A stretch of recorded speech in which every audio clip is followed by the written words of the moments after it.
This week's episode is brought to you by Jitter's Coffee House and Bookstore. What's up YouTube? Forrest Proctor here. You're watching the third episode of Bottom Up Film and Video, where we're going to be talking about shooting low budget music videos. Okay, so the first music video I ever made was with my own band called the Tomfooleries, and the video is actually called Tumble. I'm going to show you some clips of it as I'm talking. But we shot that with this little Nikon Coolpix outdoors version something point and shoot camera. And I haven't really turned this camera on since then, but it shoots 1080p, which was good enough. It doesn't have any manual settings. It's just like in the early days of my video life. But shortly after that I got my first DSLR, so kind of abandoned this camera, but it did really good. I was shooting everything on this camera for a long time. But when you're doing a low budget music video and you don't have a lot of resources and you're pretty much doing everything yourself, you're going to have to make up for the lack of resources with a bit of creativity. So let me tell you how we made the Tomfooleries music video. Like I said, we shot with this Coolpix camera and a tripod, and we obviously did the audio separately. We recorded the song in Logic. But what we did to create the environment, which you're going to see, it's all black, cutting in and out of each member, was we built a cube. Essentially, had a black backdrop and then two on each side connecting it, so you essentially had this cube shape, and I would have each member get inside the cube and play the song multiple times with a backing track that we had playing through monitors, and I would record them with this little camera in different ways. I'd have a still frame, which was just essentially straight on and still, and then I would do a couple of takes where I would move the camera or do up angles or, you know, just different shots, and then I could put that all into Final Cut, which is what I was editing with at the time, and splice it together, which is what gave us the music video. As you can see, there was also some animation involved, and that was before I knew about After Effects or Blender or anything that I would use to do animation today, and I did it frame by frame in Photoshop. Now, I would not suggest doing this unless you have no other way. Then go for it. But it's very, very time consuming. But I am proud of the animation in a way, you know, for as long as it took. I think it adds a little bit to the video and it spiced it up.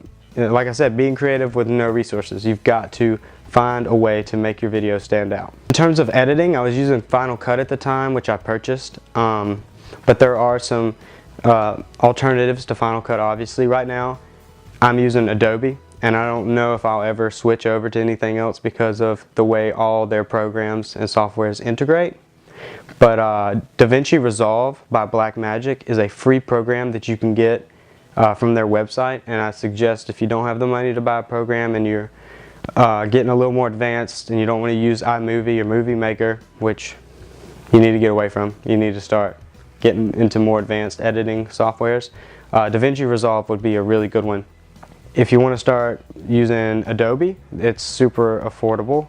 If you need to buy it outright, it's only $50 a month, and that's for every program that they have, including After Effects, Photoshop, Illustrator, and there's a ton more. Video game designers, I mean, they've got like 30, and it's $50 a month, which is super cheap. And if you're a student, you can get it for $20 a month, which is insane. And in the future, I'm going to have videos of how I edit on Adobe, and I'm actually going to have a tutorial about iMovie and how you can cheat and sort of make your video look more professional even using something like iMovie. Okay, so the other music video that we're going to talk about today is the image you see behind me, and it's my good friend George Clayton and one of his acoustic songs that we did. And that music video probably cost around $500 at the end of the day, mainly because he paid me for it. He was nice enough to give me some payment, and it's actually funny, the payment he gave me was this editing bay. So you never know the job you do. If you do a good job, someone's gonna reward you for it, whether it's with money or equipment or whatever. So the camera I use for that is the camera I actually shoot these videos with, which is the Canon EOS SL1 Rebel. Very cheap DSLR, and a lot of people kind of look down on when you use really cheap DSLRs, and I get it. The nicer the camera, the better the image quality. I definitely will be upgrading cameras eventually, but this one has really, it's made me a good bit of money, and it's stood the test of time. And really, when it comes to cameras, lighting is what you're looking for. I mean, you can shoot an entire feature, as we've seen with Tangerine on an iPhone. So don't get discouraged if you don't have a nice camera. Just get out and start shooting. In terms of other gear that I used on the shoot, pretty much the camera. I had a second shooter that had a T3i Canon DSLR, which is very, very similar to this camera. So it was actually really easy to integrate images. And he was just wanting to come along pretty much to get practice. Yeah, so we had a two-man shooting crew, myself and a good friend of mine, Russell Thornton, who is a sound engineer, amazing sound engineer. He owns Listen Here Productions, which I'll put a link in the description if you want to check out his services. But he essentially wanted to come along and just hang out and shoot some footage. I mean, I didn't have to pay him. He just wanted to come practice a little bit, and he was really interested in what we were doing. He also produced the song, so that helped. If you notice in the video, the lighting is really good. You might not be able to see it right off the bat, but if you start thinking about it and seeing how the light hits the faces of our two actors, the lighting's really good, and we achieved that by strategically shooting during what people call the golden hour, and it's the hour of when the sun's coming up and then when it's going down. It's kind of like a standard of when you want to get this really nice golden look, and you're probably not going to be able to tell because of the effects that I've done in post, but if you really start to look at it and think about it, you can tell that the lighting is really crisp, especially on the faces. So that was a one-day shoot. What we did was we went out there at about, I don't know, 5:45 or so, and shot from 6 to 7, maybe even 8 o'clock. We did some stuff by the pond, like, you know, later.